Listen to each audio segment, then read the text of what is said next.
Before we get to these questions, there's two important pieces of information you need to know.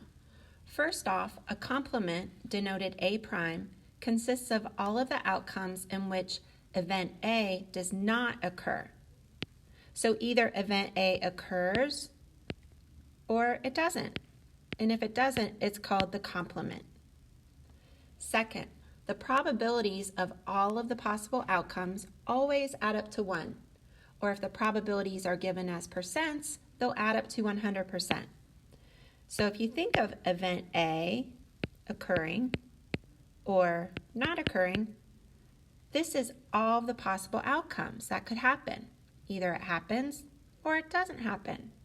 So the probability of event A plus the probability of the complement to event A always add up to 1.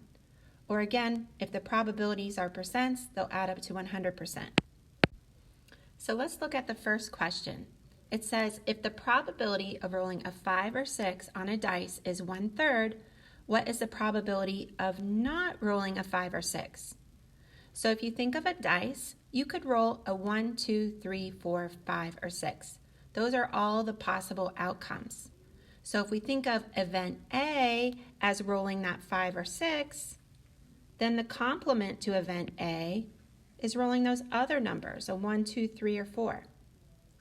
Now, I could calculate the probability of rolling a 1 and a 2 and a 3 and a 4 and add them up, and then I would have the probability of the complement to event A, the probability of not rolling a 5 or 6.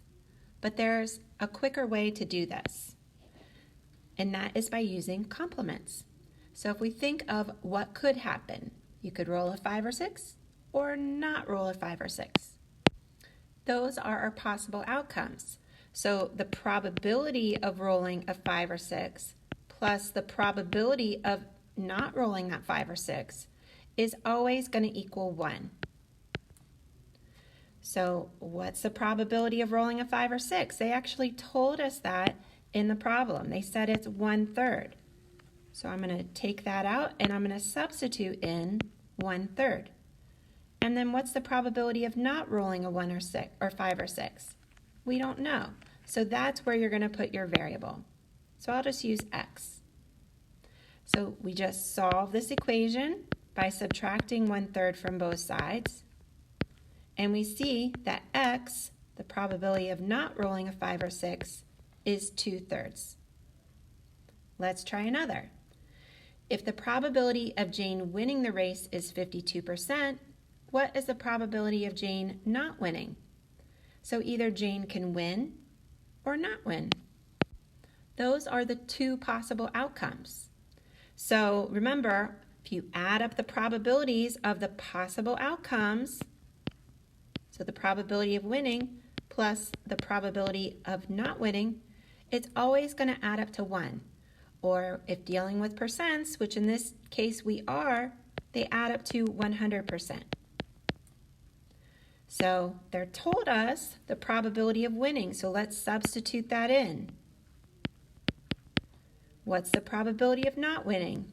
We don't know, so that's going to be our variable.